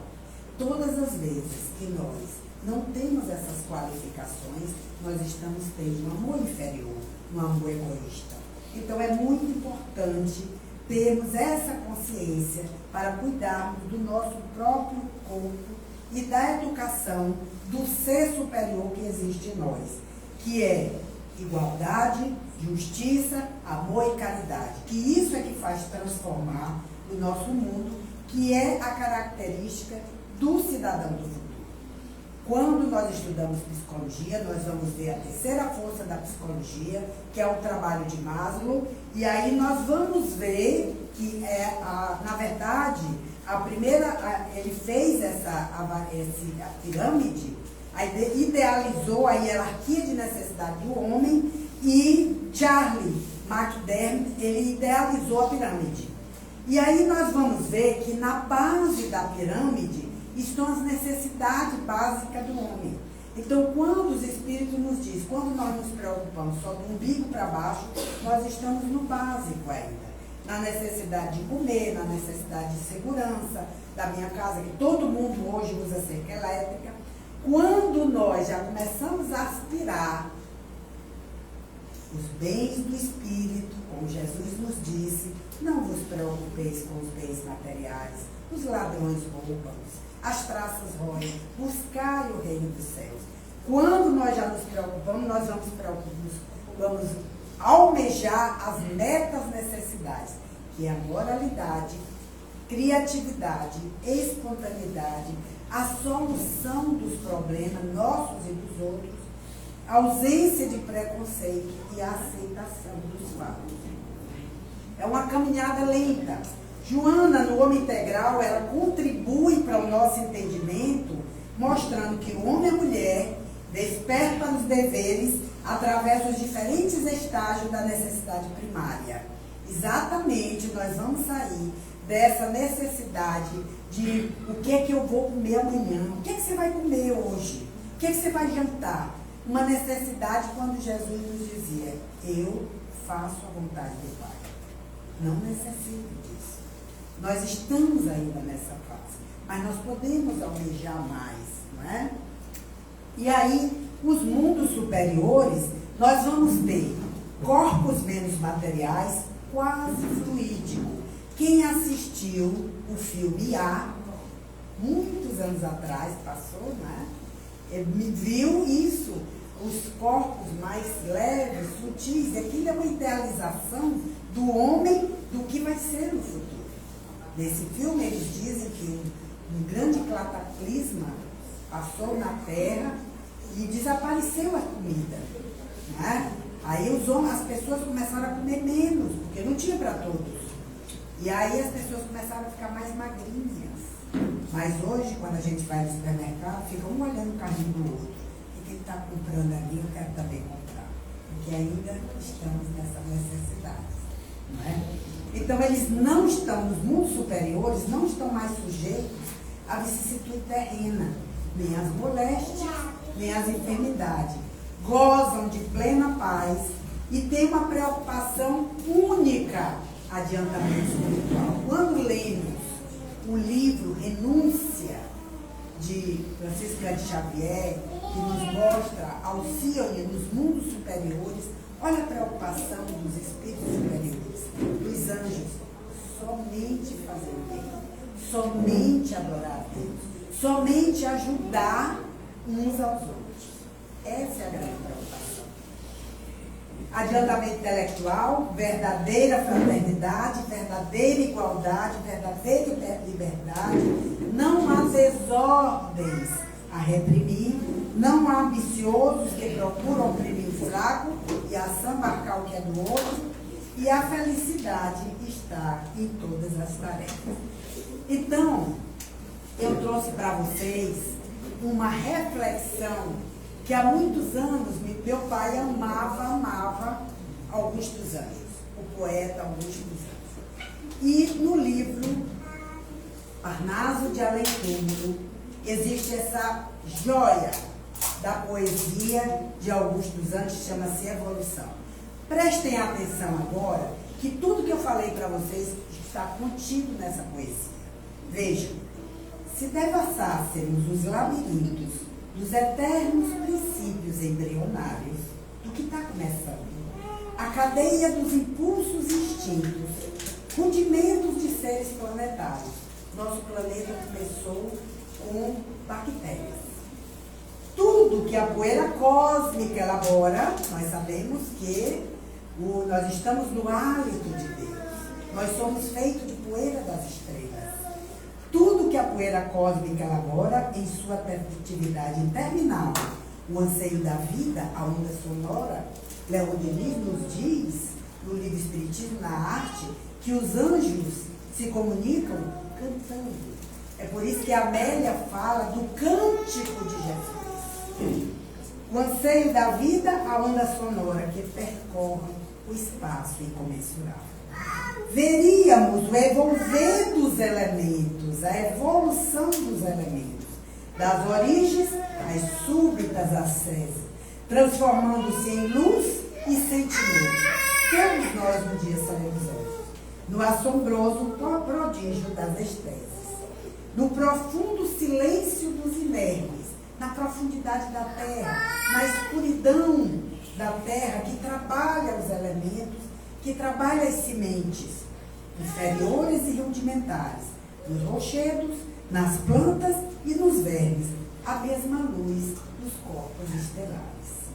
É que dos invisíveis microcosmos ao monolito enorme das idades, tudo é clarão de evolução no cosmos, imensidade nas imensidades. Nós que já fomos os vermes de outras eras, enjaulados nos cárceres de luta, viemos dos princípios das moneras, as bactérias, buscando a perfeição absoluta. Então essa, meus amigos, é a nossa trajetória. Desde os rudimentos dos cristais, passando pelas plantas, os animais, o homem, nosso caminho é rumo à angelitude. E nós precisamos seguir ele, que é o grande médico das almas. Ter o hábito de constantemente pensar nesse médico. Não somente quando estamos doentes, mas ter um hábito, porque na medida que nós nos habituamos a chegar perto dele, a invocá-lo, a conversar com ele, a, através da prece, invocá-lo, buscar amparo, nós estamos buscando para nós as luzes e a atenção dos médicos siderais, a atenção dos sábios que organizam nossas vidas e nos trazem prosperidade. Então, saúde e espiritualidade hoje caminham lado a lado.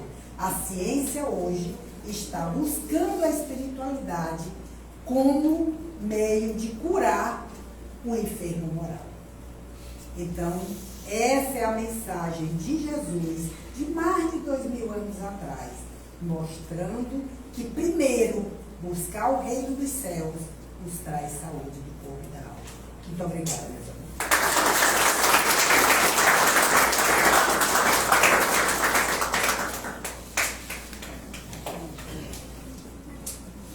Muito obrigada, doutora Cátia, Cacilda. Agora eu queria convidar um amigo meu. Meus amigos estão embalados nessa canção. Vamos aproveitar para fechar os olhos neste momento, onde as energias do ambiente estão sendo trabalhadas e foram trabalhadas para que a espiritualidade amiga aqui conosco cuidasse de nós. Procure respirar profundamente, enche o peito de ar.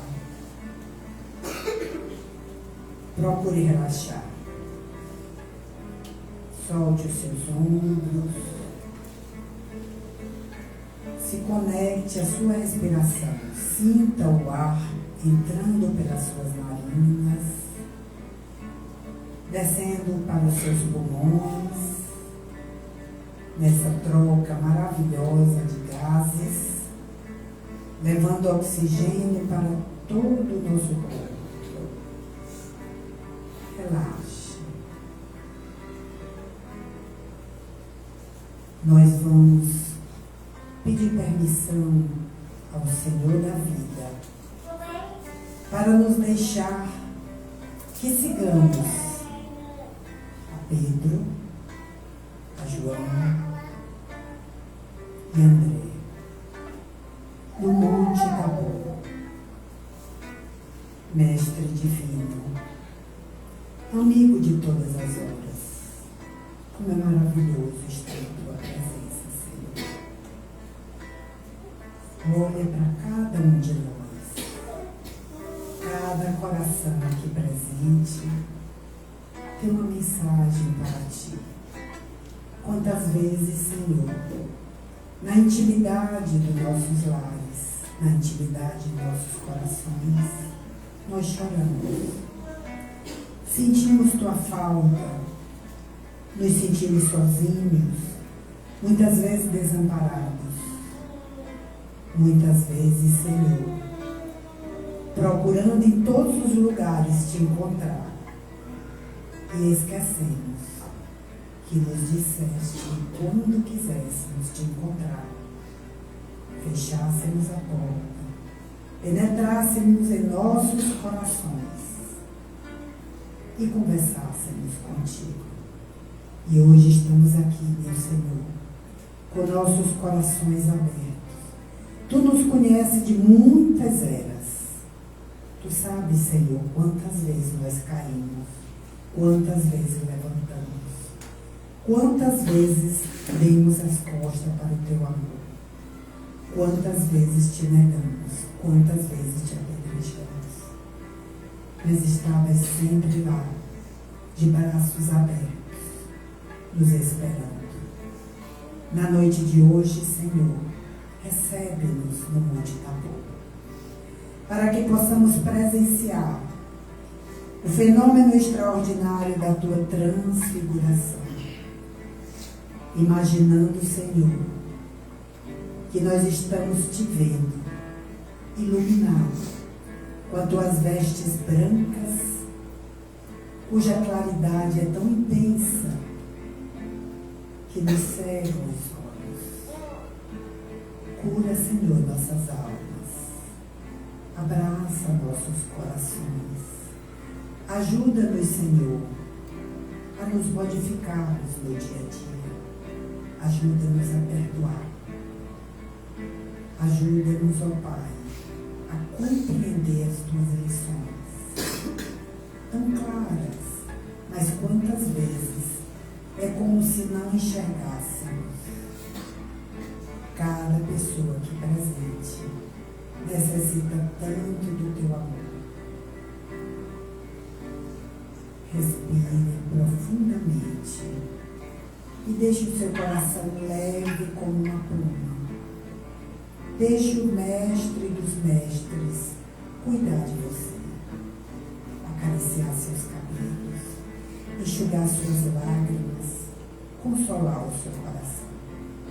E se você tiver alguém que ama muito e que sofre, pense nele também, que o mestre estará com ele. Respire profundamente. Deixe-se aconselhar aconchegar com um abraço nos braços do Mestre Divino. Pai de eterna misericórdia, nós te somos imensamente gratos, porque nos enviaste o teu Filho amado para nos ensinar, Senhor, a trajetória da educação do Espírito, o nosso caminhar rumo ao teu amor. Na noite de hoje, nós somos imensamente gratos à presença da tua luz, do teu amor, dos bondosos amigos espirituais que estão aqui, dos guardiães que cuidam de cada um, dos nossos anjos da guarda que estão do nosso lado. Que a tua misericórdia, Senhor, e o teu amor cuide de nossas famílias. Abençoe o nosso mundo que está tão ferido. Que a tua paz e a tua doce misericórdia abençoe nesta casa. Abençoe todos os trabalhadores. Muito obrigado, Sheila. Muito obrigado, Jesus. Muito obrigado, Pai de amor.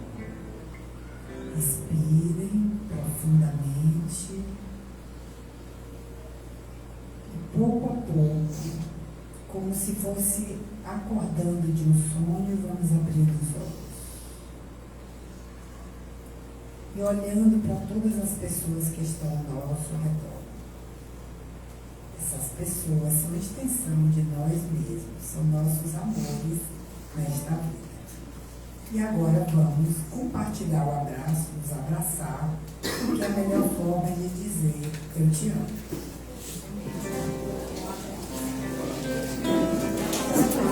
Ao anoitecer, em Cafarnaum, a casa de Pedro tão simples, casinha comum, sentia de paz